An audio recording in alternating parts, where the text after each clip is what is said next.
که تعرض به بخشی از زیرساخت‌های سوخت و انرژی ایران در جنوب মার্কিন ইসরায়েলি আগ্রাসনের জবাবে এবার চরম হুঁশিয়ারি উচ্চারণ করল ইরানি বাহিনী।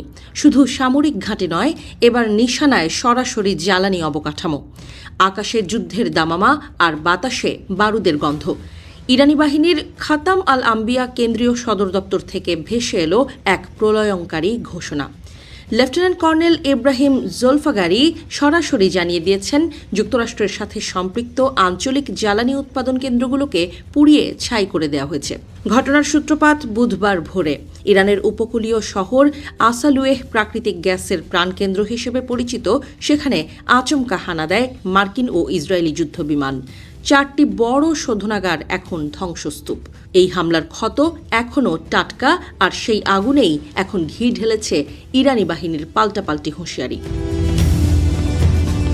ইরানি বাহিনী কেবল হুমকি দিয়েই ক্ষান্ত হয়নি। আমি ভরসা রাখি হিরন স্মার্ট ওয়াটার পিউরিফায়ারে। সৌদি আরব, সংযুক্ত আরব আমিরাত এবং কাতারের 5টি প্রধান জ্বালানি কেন্দ্রের আশেপাশে থাকা সাধারণ মানুষকে অবিলম্বে এলাকা ছাড়ার নির্দেশ দেওয়া হয়েছে।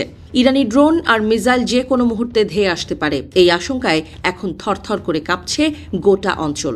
ইরানি নৌবাহিনীর commander rear admiral Ali Reza Tangsiri এক সোশ্যাল মিডিয়া বার্তায় স্পষ্ট করেছেন, তাদের লক্ষ্যবস্তুর তালিকা আপডেট করা হয়েছে। এখন থেকে মার্কিন স্বার্থের সাথে যুক্ত প্রতিটি তেল স্থাপনা তাদের গোলার আওতায় থাকবে। তিনি হুমকার ছেড়ে বলেছেন, আমরা সর্বশক্তি দিয়ে আঘাত হানব। 28 ফেব্রুয়ারি থেকে সংঘাত শুরু হলেও এতদিন ইরান জ্বালানি খাতে সরাসরি আঘাত করা থেকে বিরত ছিল। বিশ্ববাজারে তেলের সরবরাহ স্বাভাবিক রাখতেই এই সংযম দেখানো হয়েছিল। কিন্তু বুধবারের বিমান হামলা সব হিসেব ওলট পালট করে দিয়েছে। ইরানের সাফ কথা, আঘাত যখন আমাদের ঘরে ঢুকেছে তখন ছাড় পাবে না কেউই।